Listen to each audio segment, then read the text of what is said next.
Le Seigneur soit avec vous. Et avec votre esprit. Évangile de Jésus-Christ selon saint Luc. Gloire à toi, Seigneur.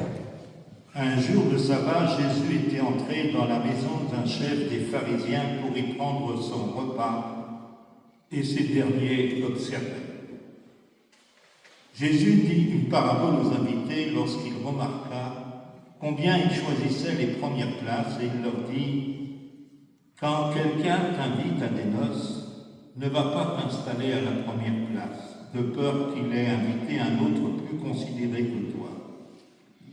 Alors celui qui vous a invité, toi et lui, viendra te dire: cède-lui ta place. Et à ce moment, tu iras, plein de honte, prendre la dernière place. Au contraire, quand tu es invité, va te mettre à la dernière place. Alors, quand viendra celui qui t'a invité, il te dira: mon ami, avance plus haut. Et ce sera pour toi un honneur aux yeux de tous ceux qui seront à la table avec toi. En effet, quiconque s'élève sera abaissé, et qui s'abaisse sera élevé. Jésus disait aussi à celui qui l'avait invité: quand tu donnes un déjeuner ou un dîner, n'invite pas tes amis, ni tes frères, ni tes parents, ni de riches voisins. Sinon, eux aussi te rendraient l'invitation, et ce serait pour toi un don en retour. Au contraire, quand tu donnes une réception, invite des pauvres, des estropiés, des boiteux, des aveugles. Heureux seras-tu, parce qu'ils n'ont rien à te donner en retour. Cela te sera rendu à la résurrection des justes. Acclamons la parole de Dieu. Louange à toi, Seigneur Jésus. Quand on lit les évangiles, on s'aperçoit que Jésus aimait beaucoup ces rencontres autour de la table. Et l'importance qu'il attachait au repas faisait même dire aux gens malveillants: voilà un glouton et un ivrogne.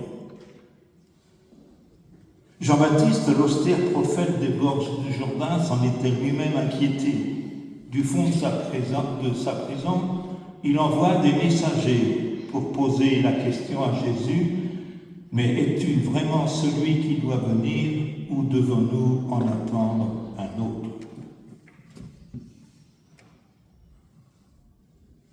Et dans l'Évangile, Jésus était là, au milieu des convives. Et il était souvent le point de mire. On l'observait, on l'étudiait. Et lui, il racontait des petites histoires, comme on vient d'entendre, des paraboles, où tous finalement se trouvaient embarqués. Je précise cela parce que je suis toujours admiratif, même contemplatif, devant l'humanité de Jésus. C'est à travers des faits ordinaires de la vie qu'il a toujours, à tout moment et en tout lieu, le souci de montrer le véritable visage de celui qu'il appelle Père. Il est icône de Dieu à tout instant de sa vie. Et là, dans cet évangile, Jésus est en train de marcher vers Jérusalem. La ville qui tue les prophètes, vient-il de déclarer, la ville où il va bientôt prendre la dernière place entre deux brigands sur la croix. Et c'est la troisième fois dans l'évangile de Luc qu'on le voit invité par un pharisien. Je rappelle que les pharisiens, c'était des gens très bien. Ils refusaient de collaborer avec les Romains et avaient un très grand respect de la tradition. Et ils multipliaient les commandements justement pour mettre cette tradition au cœur de la vie. Mais le plus bel idéal religieux peut avoir ses écueils. Le respect des traditions peut faire oublier l'essentiel, la charité fraternelle. Et là, dans cet évangile que nous venons d'écouter, on voit les invités jouer des coudes pour avoir la meilleure place. Alors Jésus ne fait pas de remontrance sur leur manque de savoir-vivre, ni sur le ridicule de leur bousculade. Jésus n'est pas un moraliste. Et il a autre chose à faire que d'enseigner les bonnes manières. Il ne donne pas une leçon de morale sur les bienfaits de l'humilité, mais il raconte une parabole où justement il est question de noces. Alors tous les pharisiens, comme tout bon juif, fin connaisseurs de la Bible, savent que le repas de noces désigne le royaume de Dieu. Et c'est cela que Jésus est venu annoncer, le royaume de Dieu. Or, dans son royaume, comme il le rappelle, ce sont les enfants, les pauvres, les estropiés, les boiteux, les aveugles qui ont la première place. Donc les pharisiens comprennent très bien ce que Jésus veut dire. Et Jésus se tourne ensuite vers son hôte pour l'inviter à se comporter comme Dieu, notre Père, lui qui nous invitera tous un jour à sa table.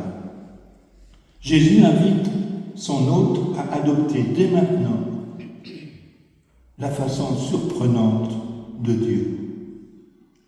Pour Jésus, l'empressement des invités à choisir les premières places est révélateur de leur attitude devant Dieu. Parce qu'ils observent fidèlement tous les commandements, ils sont persuadés qu'ils ont droit à cette première place tout près de Dieu. Mais devant Dieu, nul homme n'a de mérite à faire valoir, puisqu'il est aimé gratuitement. Dieu donne et se donne sans attendre en retour. C'est son bonheur. Charles de Foucault disait « En Jésus, Dieu a tellement pris la dernière place que personne ne pourra lui ravir. » C'est la manifestation d'un amour tel que les hommes n'avaient pas pu imaginer. Comme dit saint Paul, ce que l'œil n'a pas vu, ce que l'oreille n'a pas entendu, ce qui n'est pas monté au cœur de l'homme, voilà ce que Dieu a préparé pour les hommes. Et cet excès d'amour, nous sommes invités à l'accueillir et à le vivre pour, à notre tour, devenir visage de Dieu. Va te mettre à la dernière place. Alors on peut se poser la question, l'Évangile ne nous risque-t-il pas de nous apparaître totalement irréaliste dans le climat de compétition sociale où nous évoluons? Il faut se rappeler que l'Évangile ne dit pas que la première place est mauvaise en soi. Ce qu'il fait, c'est qu'il lui donne une autre destination, celle du service et du don de soi. Si quelqu'un veut être le premier parmi vous, qu'il soit le serviteur de tous. Alors écoutez, cet évangile, en cette période de retour des vacances, c'est un appel à prendre ce chemin d'humilité en communauté chrétienne, en paroisse, mais aussi chacun et chacune d'entre nous. C'est un appel, oui, que cet évangile nous adresse aujourd'hui. Laissons-nous transformer progressivement par l'Esprit Saint, esprit de réconciliation et de paix. Alors nous trouverons notre joie dans les béatitudes, si bien chantées par Marie, la Vierge Marie. Le Seigneur élève les humbles, disperse les orgueilleux, il comble de bien les affamés, renvoie les riches, les mains vides. Et sur ce chemin, c'est important de se rappeler que nous ne sommes pas seuls, que le Seigneur est avec nous, il marche avec nous jusqu'à se donner à nous quand nous célébrons l'Eucharistie. Alors c'est avec confiance et détermination que nous pouvons nous interroger et nous mettre à l'écoute de l'Esprit Saint. Comment allons-nous, au cours de cette nouvelle année, répondre à l'appel du Christ? Pour qui vais-je avoir une oreille attentive? Qui vais-je inviter? Qui vais-je visiter? Qui vais-je accompagner? Heureux les invités au repas du Seigneur, nous le redirons tout à l'heure, je ne suis pas digne de te recevoir, mais dis seulement une parole et je serai guéri. Oui, avec toi Jésus, nous pouvons, je peux marcher sur ce chemin des béatitudes, sur ce chemin d'humilité, à l'image du serviteur, le Christ lui-même.